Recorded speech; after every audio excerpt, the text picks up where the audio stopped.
A unique test this week at Pinehurst #2 for the U.S. Open. What kind of player best fits the mold at the #2 course? We're going to tell you for some guys who have played it recently. And is this going to be the greatest season since Tiger Woods 2000 if, and it is a big if, Scottie Scheffler can win the 2024 U.S. Open?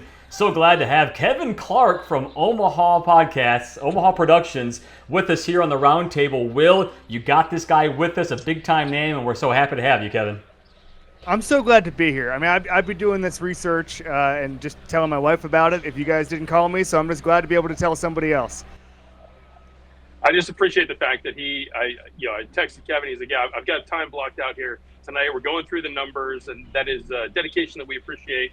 It's a golf sicko moment here, right? Whenever you have a big event like this and you want to dive into it, you've got so many different ways that you can slice and dice this course, this field. It's an exciting week. Great to be here in Pinehurst for Ben and I, and excited to kick it around here with Kevin and Chris today for sure. I'll just be the third wheel here at Pinehurst, right? I'll just hang out with the Warriors boys. All good. That's okay, especially coming off picking the double last week. I'm going to glare right from the start, boys. I'm on fire. It was the Scheffler double. We know. Forget it, Ben. Forget it. We're done with the Scheffler double. But if he wins again, Kevin, if this guy can actually find a way to win the U.S. Open, would you call it the best season since Tiger in 2000? Yeah, and it's trending towards that way even if he doesn't win. I mean, there were some data golf numbers that basically said that he had supplanted, even a few weeks ago, Vijay Singh as the second best run, obviously after Tiger, in the data golf era. You look at the control he has over all of his shots, it is stunning. There was a stat, I think Rick Gaiman had it, that not only did Scheffler gain 12.9 strokes on approach last week, that was 5 strokes better than anybody else in the field. Like, the name of the game, the thing that travels on every single golf course, guys, is control over the ball on approach. And he does it better than anybody since Tiger. I mean, that's it. That's what we're seeing right now. And you talked about all these stats. Justin Ray had one that Scottie's the first guy to go into a U.S. Open with 5+ PGA Tour wins since Arnold Palmer in 1962. Arnold Palmer, by the way, did that twice. But that's what we're looking at. That's the end of the pool that we're in here with Scottie. Like, I had a funny thing when I was doing my research for Harbor Town where I was looking for some reason to talk myself out of Scottie. I'm looking at the approach stuff. He was the best at approach at every single yardage marker, like every 1 to 100 to 125, 175 to all of it. He was the best at everything, and there was a different guy at #2. So that just shows you how big the gap is, and I just don't know how anybody gets him over a long period of time anytime soon. I definitely feel conflicted because every bone in my body says don't bet anyone at plus 300 for a U.S. Open for a 156-man field. I mean, that goes against everything that we kind of stand for, right, from a betting perspective. But then you go through Scottie's game, and everything that he does well, everything that has led to the success we've seen over the last 3 months should, in theory, give him a bigger edge at the U.S. Open, right? It's the patience, it's the ball striking, it's the bounce-back ability, it's the fact that he doesn't make the big numbers. They all should give him an even bigger edge this week than what he's had over the last 3 months when he's been winning everything in sight. So you can't point to anything on paper as a reason to fade Scottie, but it's still hard for me to hit the button at plus 300 on an outright with 72 holes to go. I can point a finger on something, and that is missing short putts. He's going to miss a lot of those this week, although I still think that, he's on fire. I picked him up last week, as you guys know. I don't know whether you can justify that in a 156-man field. That's a whole different scenario. Plus, let's face it, US Open, you need luck, right? If you're going to drift off a little bit of these fairways, you're going to need to get lucky and get a good lie in the wire grass. You're going to need to make a few up and downs from crazy places. So that's even more reason to maybe not do the plus 300 number. Greatest season since 2000. Right now, he's not even as good as Jordan Spieth 2015. Not right now. He's only got one if major. he wins this week. Yeah, then we're starting to look at something. Because he's got 2 majors and a Players. That takes it to a new echelon.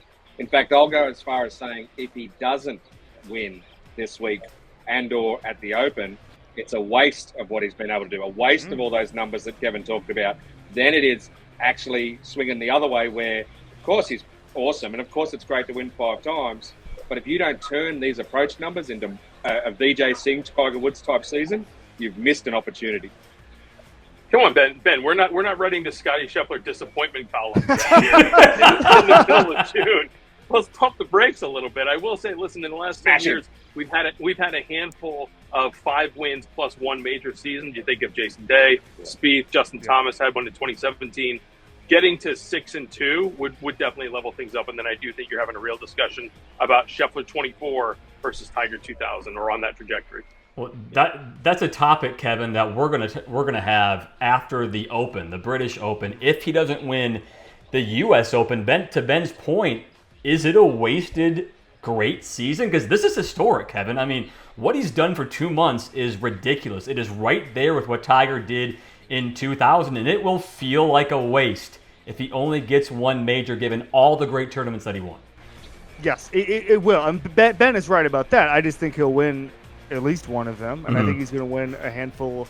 Not a handful. Handful is a big word, but I think he'll win more tournaments as well. So the numbers will inflate. If he stopped right now, we would talk about having this almost supernatural superpower with the golf ball and not being able to win 2 majors, 3 majors. And the funniest joke I heard this week is that if he wins 3 and doesn't win the PGA, we can call it the Officer Gillis Slam, and we can just say that was a little bit of a different type of slam. But I think that's just generally the expectation should be sky high, and I think Ben is right. If he tops out here, it's a waste, but I just don't think he will. Kevin, you played. I will say, I think we can all. Sorry, Chris. No, I think we can all agree that he has a much better chance of winning this week at Pinehurst than he does in a month at Royal Troon. There's a lot more variables that go into play with an Open, and I think that coming in off a win at Memorial, playing the way he did last week, essentially winning a U.S. Open that wasn't quite a U.S. Open on Sunday, he's got a better shot this week than he does, in a month. Not to discount his chances in Scotland, but I do think a lot of our perception of his season could hinge on what he does this week, and if he gets that second major to really kind of change the level of things. Definitely, because like you say, every year at the Open, effectively only a quarter of the field ends up with a real chance. If you get the bad side of the draw, weather-wise, if and however you're playing, he hasn't necessarily had his best results at the Open either. I think it's an all-in moment for Scottie Scheffler. He's not going to be playing better than this by that stage. He's absolutely flying. And he's going to hit more greens than anyone else this week. So it just comes down to, does he make enough 8-10 footers on the greens? If he does, he could be like Keimer was 10 years ago. He could be the lone guy way out in front if his ball striking is that good. If he doesn't get a few early putts to go his way and he starts thinking about the short ones, that's the opening for others. If you put pressure on his putter, that's the opening. Colin Morikawa put some pressure on his putter. It worked to an extent. He got 3 shots. He gained 3 shots on Sunday on him before Scheffler stood up when it counted on 18 and made sure he made that last putt. So that's the blueprint. You've got to put pressure on his putting game if you want to catch him. Scheffler can win anywhere. He can win the Open. He can win at Pinehurst, which, Kevin, is a very unique U.S. Open track lately in terms of how well you have to drive the golf ball, all the sand areas, the bushes, etc. You played it back in March. What's your thought on the kind of player who excels at Pinehurst when it's at its top condition it's going to be this week? Yeah, and if any of the pros, Will and Ben, you guys are near them, if any of the pros need tips on how to shoot a 93, I am available. But it's such a unique course, and it's almost hard to pick because creativity and a certain brand of creativity is so important that I don't know who has it, right? That's kind of why I'm going towards just defaulting towards ball strikers. We'll talk about that in a little bit. But you almost, if you're going to miss a lot, because those wire bushes are insane. I had a really funny interaction. It was in the front 9 on a 7 or 8. There was a lot of wire bushes on the left-hand side. I forget what it was. And I hit it in there. And before I got to my lie, the caddy just kind of softly said, hey, by the way, just so you know, you're not going to be able to hit it out. But the good news is in a couple of months, the pros won't be able to hit it out either. And you're going to feel a lot better. We hadn't even seen the ball. And I was like, uh-oh, this is not good. It turned out to be right. Also, the sprinklers were on. It was not a good situation. I think I may have carded a triple there. But leaving that aside, that's what you're getting into, the danger areas. We're already seeing kind of the typical boilerplate U.S. Open videos where balls are going into bushes and grass and to rough and it's not getting out. The waste areas are just so different than a normal course. And so there's an element of magic that's needed here and understanding. I mean, hitting from the pine straw is unique in and of itself. I mean, it was funny. I actually was a magician from the Pine Straw. I was losing my drive left all week, frankly, and I was nailing the balls from the Pine Straw. And when I was thinking about it later, I was like, what is it? And I was saying, my only swing thought was just hit the ball. Just literally just get the ball forward. And it's just a different thought process. It's not like hitting it out of the sand. It's not like hitting, I mean, it's a skill unto itself. We see it at Augusta. Obviously, we see it also through the Southern courses. But it's just going to be a different major championship course. It's going to be amazing. I love this course. I'm just so excited to see these guys out there. You need a wizard. You need short game wizards. You need imagination. You said strokes gain imagination is definitely going to be out there. Look, I'm going to say it, boys. Don't laugh. You need an Aussie. You need someone who knows how to play the sandbelt style courses. You need someone who knows how to get up and down from a ball washer. If you can get up and down from a ball washer, you're a chance. Definitely got an Australian feel. If you swapped out those pines for eucalyptus or gum trees, you'd have a very Australian feel. I think guys who have that imagination, who have that wizardry around the greens are going to, move up into that sort of top 10, top 20, because they're going to be able to make big jumps on those who can't get up and down or can't think through the many options. And the great thing is about these greens, I mean, you're looking at the flyovers here. You think you see the edge of the green? That's not the edge of the green. Every one of them is turtle back, falling off. Those greens and the landing areas are so much smaller than what they look like on television. And there's going to be spots where guys have choices. Are they going to putt it up the slope? Are they going to use a 60-degree wedge? Are they going to bump and run into the hill with their 6-iron? Imagination aplenty all across this place. Those guys who take that, embrace it, and take it on are definitely going to be up in the mix. And we've already heard about that, versatility and adaptability this week. Tiger was in here a couple hours ago saying, I went out on Sunday, I tried a few, putting with a 3-wood basically, and he's like, yep, that's not working. So I'm gonna pivot. I'm gonna try bumping 4-irons. I'm gonna try putting like Martin Keimer did.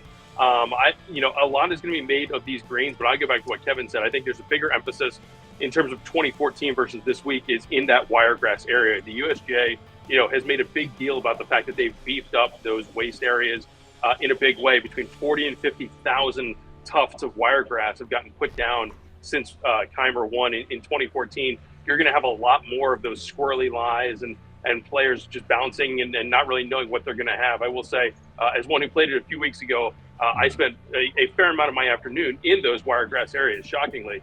And I will say that the thing that comes up, you see some guys will be up next to, a tuft of grass. You're not going to be able to play it out. But there are some times where you have a clean lie, but you've got one of those bushes right in front of you, and you're trying to gauge, like, how thick is that, and can I get the shot through it, and am I going to be able to, power an 8-iron or a 7-iron through, or is it going to hit it and ricochet off further into the forest? So I think there's a lot of intrigue. Frankly, there's going to be a lot of luck with just once the ball goes in there, which way it bounces around on the Plinko board. But that's part of the fun of having a U.S. Open, especially here, and that everyone knows that's the rub of the green when you get into the sandhill. Hey, Kevin, I'm I just proud. came in off the course.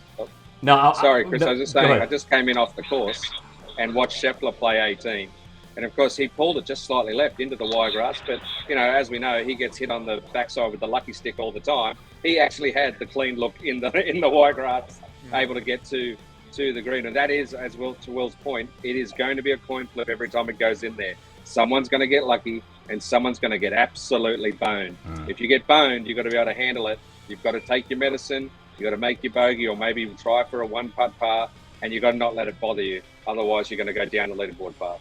I was just going to say kudos to you, Kevin, for actually putting a number of what you shot out there. I wasn't expecting that. All I wanted to do was break 100. That's all I wanted to do. I saved a couple pars. I will say this.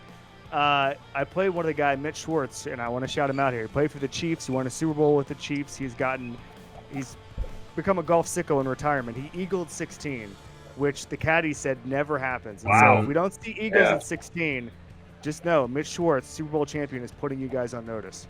I'm assuming, though, you played it as a par 5. They're playing it as a par 4 this week. Let's not get bogged down with details. Good. This is good. This is the kind of ribbing that you're going to expect from Ben Everill. Just get used to it. It's like a 4 million yard par 4 this week. It's ridiculous. Yeah, 520. Yeah, 520, 524. Tell you what, Mitch is a big boy. He could play it as a par 4. That's an NFL lineman swing he's got. And of course, I'm giving him props. That's a great effort. Everybody knows how well Xander Schauffele does at U.S. Opens. Of course, got that monkey off his back, that breakthrough victory, his first major a month ago. So it got us wondering, who's the next player? Another major breakthrough, because Ben, to your point, there is an average of 2 first-time major winners every year. So we'll start with our guest, Kevin. Who's the major breakthrough player we could see this week? You know, it's such a difficult question because there is no Xander who's been consistently great and consistently nipping at the heels of everybody and just hasn't broken through. The two that I consistently bet and I feel like should win all the time and just haven't won a major, there are two. Number one is Tony Finau. Number two is Victor Hovland. Hovland, to me, seems more positioned this week, 11th in strokes gained for approach, last 36 rounds, within the top 40 in driving accuracy. The putting is fine. Obviously, the short game leaves a little bit to be desired, which I think is going to be his Achilles heel this week. But if I had to pick a first-time winner, I would go with Victor among the sort of the guys who are always in contention. So I will say, you feel like the U.S. Open is one that the veteran shines through. You need a little experience, but this is 5 years in a row at the U.S. Open. We've seen a first-time major winner going back in the trend that started with Gary Woodland in 2019 at Pebble Beach. So maybe there's something to be said about this tournament and just having first-timers break through. So I'm going to listen. It pains me as I say it because I keep trying to predict when this guy's going to get it done is difficult. But I'm going to go with Tommy Fleetwood. I had Tony Finau on the brain from Kevin. I like Tommy Fleetwood this week. Again, this is a guy who has all the chops in the majors, hasn't yet gotten it done. Shot a 63 at Shinnecock, played in the final group with Shane Lowry at Port Rush. I talked to Brendan Todd last week at the Memorial, and he didn't bat an eye when he said, I was like, well, who could be the next first-timer?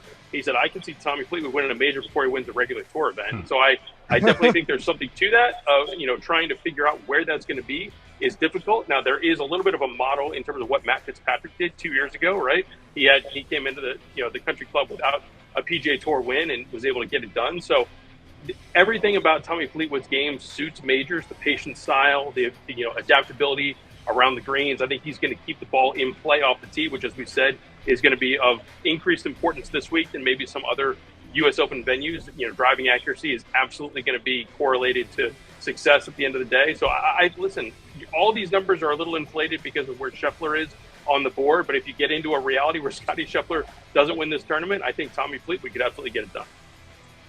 Speaking on that, that's going to be my first bit of advice for everyone out there. I can't get on board. Just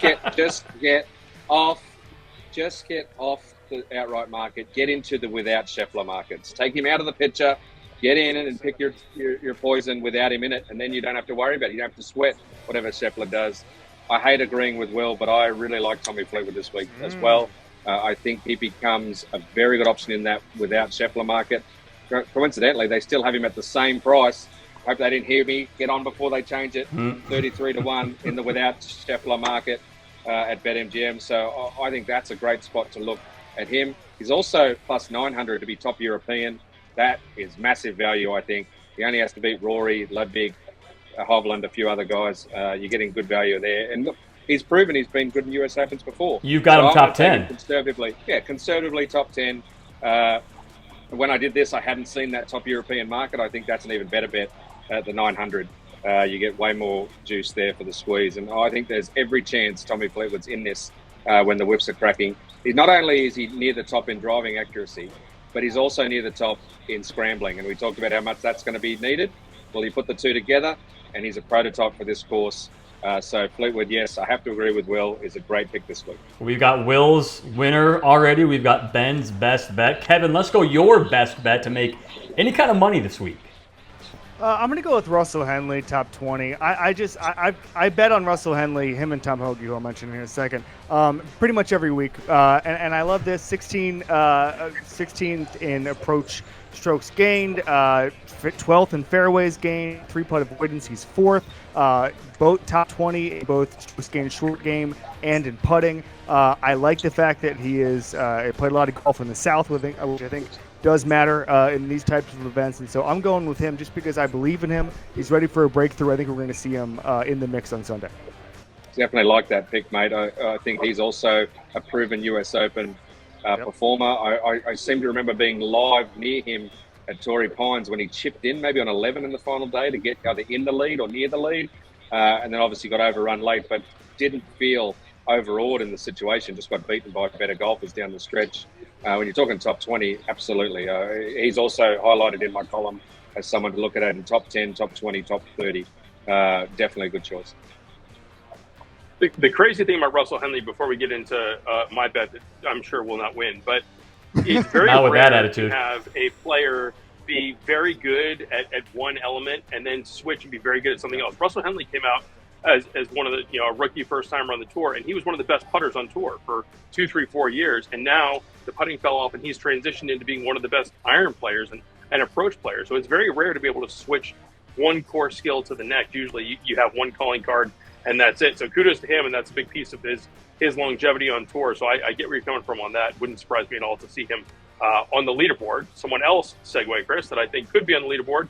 I know you also like him, and we might be collectively just jinxing this guy after having him on the radar last week is Sepp Straka. You said it, not Ryder me. Cupper from last year. He is just on an absolute heater, and no one's really talking about it. If you get him plus 600 here Yes. for a top 10 bet, he's been T16 or better in 6 out of his last 7 starts, going back to the Masters where he started that streak. So listen, Memorial, Augusta National, if you can play well and contend on those 2 courses, you can play pretty much anywhere. He's super straight off the tee in the top 10, second, I believe, in driving accuracy this week, which, again, we talked about how important that's going to be. And I don't think he's going to shy away from the moment, especially after having a really strong week last week. He faltered a bit down the stretch on Sunday, but he was in the mix, certainly through 54 holes and well into the final round. So I think there's a lot to like about Sepp Straka this week as one of the better tee to green players who's really on a bit of a heater right now. Everything about Straka says pick him somewhere to me this week, but then the other part of me says,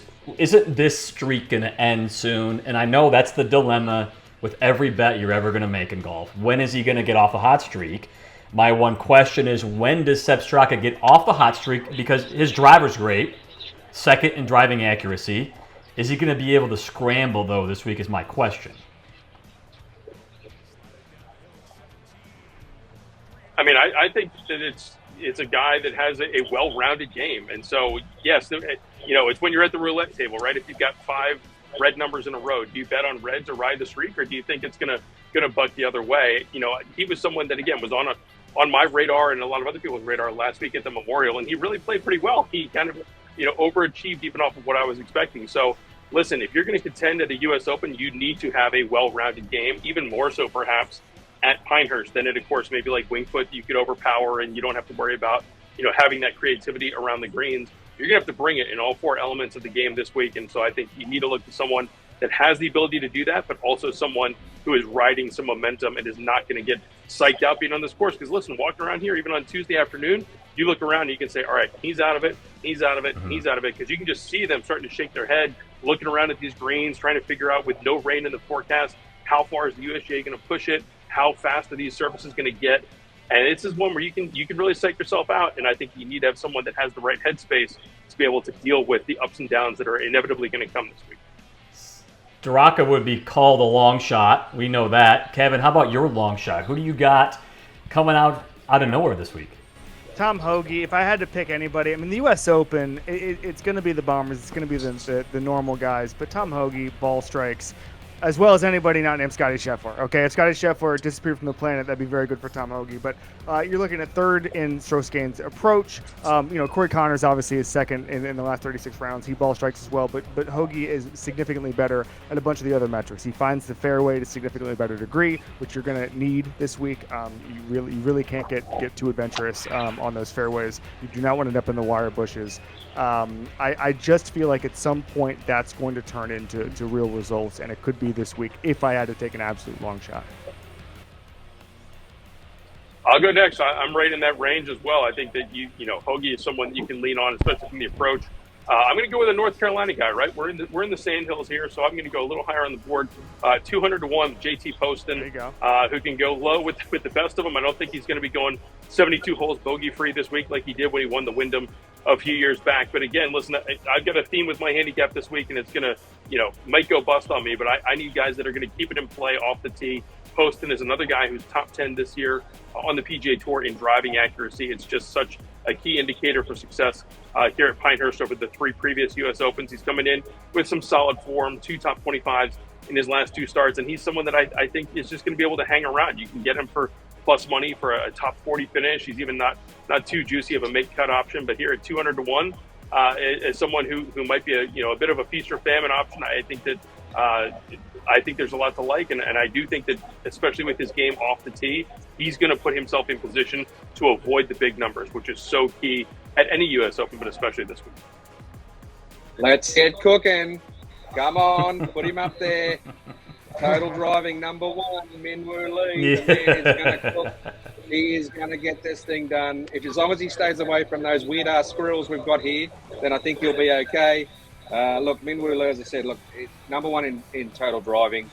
This is an Australian-style golf course. Obviously not exactly like the Aussie Sandbelt, but it has features. It's got Queensland grass. It's got that undertone around the greens. And that's, while if you just pick up his scrambling and his putting stats, you might be like, how can Ben even go close to recommending this guy? Well, I'll say that none of the scrambling that people have had to do so far this season has been anything like this place. So you can essentially, potentially wipe out some of that, even though we lent on it earlier. Other side of it is they haven't had to scramble anything like this. This is a place where everything's different. You need that creativity. You need to be able to play all the imaginative shots. He's grown up playing those shots, and he loves the big moment. Will he get it a win? That is another stretch, right? Can he get in the final group like his sister at the US Open not so long ago? That's a big stretch, but at 66 to 1, it might be worth it. If you're looking for some odds too in top 10s, top 20s, you're going to get plus money on the Cook, on the Chef. Watch him go. He's pumped, and I think he can get it done. I hate to say it, Will, but Minwoo Lee, I think Ben has hit the nail on the head on somebody who feels like you did not see that coming. How did this guy win his first major? And then you go look at him and you say, oh, he's actually a pretty good golfer. I'm sorry, but it's true. Yeah, no, absolutely. And listen, this is a course that's going to produce that head scratcher. Certainly, Minwoo Lee is someone that we've seen on the leaderboards. But you get back to 2014, Eric Compton finished in a tie for second. 2005, you had Jason Gore, you had Owen Brown on the leaderboard. Michael Campbell ends up winning. So this is a place where any U.S. Open, you're going to get some curveballs, but especially here, just with the intricacies of this course, there's going to be someone that pops up where you're like, man, what has this guy been doing for the last 2 months? Or how did he get in the field? And so Minwoo Lee, we know why he's in the field, but you're right. This is definitely something that he could cook up, and it wouldn't surprise a ton of people. Kevin, I won't make you talk about Minwoo Lee. I will make you talk about the man we've been talking about for 20 minutes. Your winner. You're a smart man. You're good. Yeah. Someone had to rip the Band-Aid off. Someone had to do it. I was thinking about this very similarly to how I viewed Mahomes during the playoffs last year, where I've got all these stats and I was comparing Mahomes to Michael Jordan and all of this stuff, and then every time I try to pick against him, I'd say, wait, I just said he's Michael Jordan. Like, you can't do it. It just doesn't – my brain will not allow me to do it. I have to have some shame here. I cannot tell you all of these stats about strokes gained, about Arnold Palmer in 1962, and then say, oh, by the way, somebody else is going to win. Oh, by the way, a guy like Cam Smith this week. Like, that's just not I cannot look at the data and say anybody else but Scheffler. Now, listen, we know about golf. We know that it's a huge field. We know how random it can be, how one a speck of sand can change a destiny, all of that stuff. It's why we love it. But if you're playing this 100 times, Scottie Scheffler is going to win a whole bunch of them. So I'm going Scheffler just because I trust the data, and the data only points to one thing, guys. One thing, he's not necessarily gone. It's really weird. He's number 1 in round 1 scoring average, yet he hasn't been a first-round leader. I find that strange, which is crazy. And Tiger Woods literally said as he walked out today, whatever the score is after round 1, it will not get better, only worse. So if he doesn't have superstar, is he going to be able to come back? I don't know. I'm trying to find, like I said, I'm trying to find grasp at straws. We all are. I'm trying to sell it. I like it. It's just, look, I did exactly what you were doing last week. I said, I watched him 12 months ago at Memorial kill everyone except for on the greens. I knew that he was going to be in there. I took the crappy odds and it came out on top. I fear that you may be right again. I'm hoping for at least some sort of competitiveness amongst the field if he does go out in front or if he is there. I don't necessarily want to see another Keimer. I'd like to see someone take it to him. And as I said earlier, the only chance the others have is if they put pressure on him on the greens. They've got to make it so that his putts all matter. Once they do that, they have a slight chance. When you're talking about the star, go ahead, Will. I know you want to add to that. No, go ahead. You got it. Okay, because when we're talking about these stars, and the stats that Ben and I went over yesterday, there's 3 stars who pop in terms of all of our key stats. It's Scheffler, obviously. It's Xander, who we're not really talking about because he just won. And the third one is Colin Morikawa. And now I know this is my winner. Ben, I know he's your winner as well. And my thought on it is I'm going to do the opposite of what Ben did at the PGA when he didn't pick Xander, because he saw the week before after he picked him saying, no, I'm not picking him this week, but he wanted to pick him but chose not to. I'm doing the opposite, thinking that Colin has it in him. He is so close. Has it in him to do this. He's got the game. He just needs the luck. He needs the bounces, Ben. Yeah, he's going to win. He's going to win sometime soon. Yes. I think that he has a chance. Obviously, I think it'll be a big chance at Troon as well, just quietly. And maybe a bigger chance than he is this week. But I'm going with him. I will say, it's not written there, but honestly, take the 1,200 rather than the 1,400. Just eat 200, get Scheffler out of it, take Colin Morikawa plus 1,200 with it in that market. Hopefully he wins outright anyway. The thing that impressed me most, I was there at Memorial on Sunday, was that he went after Scheffler. He did put him under a bit of pressure.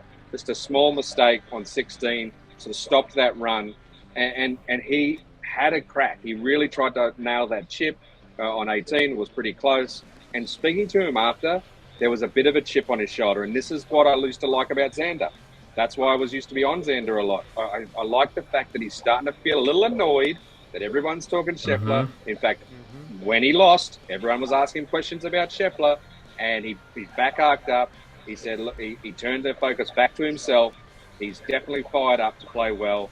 I think his ball striking is brilliant enough that he's going to be thereabouts. He's just going to have to make his fair share of putts, and he'll be in this up to his eyeballs. So I am also not making the mistake I made ahead of the PGA, where I jumped off Xander after telling everyone he was going to play well at the PGA for months. Yep. Backed off at the last second. I'm not doing it this time. I liked Morikawa last week and this week. I'm sticking with it. Morikawa to take it to Scheffler. Called sticking to your guns. Yeah.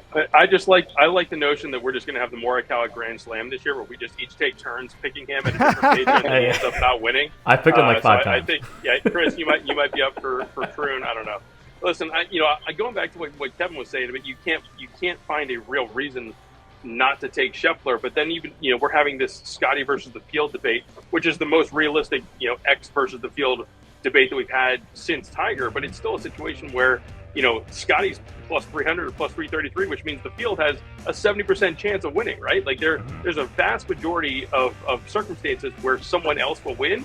It's a fool's errand trying to figure out who the one is going to be that you would take as opposed to taking Scheffler. I'm on, as we discussed earlier, I got Fleetwood, but that's, he's at 10x the odds of Scheffler because he's probably got a 1 in 10 shot of winning versus what Scheffler will. So, I think it puts stuff into perspective of, even if you look at the BetMGM odds of how they have a market for how many majors will Scheffler end up the season with. One is still the leading favorite. He's minus 300 just to only win the Masters. And then you go from there with 2 or 3. But it's hard to look on paper, look at the data, as Kevin was saying, and find a reason not to back Scheffler, except for the fact you look out the window and you see the course that's crisping up as we speak and the greens that are getting a little bit glossy, and you think, hey, anything can happen at this event. It's stubbornness is all it is. Yeah, no. To Will's point, I think if someone does win who's not Scheffler, they're going to go and take it. And I look at the mentality of some of these guys. Morikawa is a great shout because I put Brooks Koepka in this category as well, who's had a nice run, I think, in the last 3 tournaments, of when everybody's supposed to play their best, they raise their game. And I don't normally believe in clutch or winning mentality or all that stuff in other sports, but in golf, it absolutely exists. Going out and getting it, taking risks, and understanding how to play major championship golf. And so I don't think anyone's going to win this by default because Scottie Scheffler exists and his ball striking exists and getting his proximity to the hole exists. It's going to be someone like a Morikawa, like a Schauffele now, who's obviously won a major and kind of has that mentality, learned. Koepka, one of those guys saying, okay, you know what, enough about Scheffler, I'm going to go get this. Yeah, you need some mongrel. You need to chase it. It's a shame that someone like Justin Thomas is not in form because he's got that mongrel. Cam Smith, another one who potentially has got that mongrel to go after it. I just hope, as I said, I hope that someone is there with him to at least give us that fight. I'd love to see the fight. I'd love to see Scheffler prove himself too in a real head-to-head battle. Like, I want to see him tied for the lead or one back, going into the final round and in the final group with someone who has a good chance. That'll be fun to watch. And I don't know, can we dream? Can Tiger do anything this week? 200 to 1, boys. We didn't even talk about him. We didn't show him. I mean, what does that say? I mean, really, what does it say? He's here. He's here, but we should let's. Tiger's here. That's all that matters. We don't need to. We talked about this last time. Kevin, do you agree? I mean, what's the point of putting money? I think it was Coachman who mentioned. What's the point of putting money on Tiger? Just watch him play. Just have fun and watch him play. Well, I mean, my thing is, I think a lot of times those bets are about emotional attachment or emotional investment. Who's not having emotional investment and attachment to Tiger already? Mm-hmm. Why do you need extra? I mean, like, I'm living and dying by every shot already. Why do I need more of that? And so I completely agree. I just like watching him. I like seeing him be an ambassador for the game. I know he would never want that role, and I know he goes out there and wanting to win every single time. But for me, just the absolute joy of knowing he can still play golf and we can watch it. And as soon as my kid is old enough, I'm gonna haul him to whatever Northeast golf tournament that he's playing in, and we're gonna see that. And having him still a part of golf and golf still a part of him is significant. So I'm taking off on betting for him until much further notice, if ever. Agreed. And normally I would be the guy that says, "Oh, look at the specials where it's a number of birdies around," but not at a US Open. US Open, they don't come those birdies. It's not the week to do it. You can do that at the PGA, the Masters, potentially the Open. This is the week if you're going to take one off. Just watch him. Have fun. Enjoy watching the Tig Man. It's super hot. Maybe that'll help the back and the leg and everything loosen up. But if he goes anywhere near the cut line, if we're even talking about the cut line on Friday with him amongst it, just enjoy that fact alone. That'll be worth it anyway. It's Major Championship Golf. It's going to be fun no matter what. Kevin Clark, Omaha Productions. We had fun, Kevin. Thanks for joining us, man. Anytime, guys. It was a blast.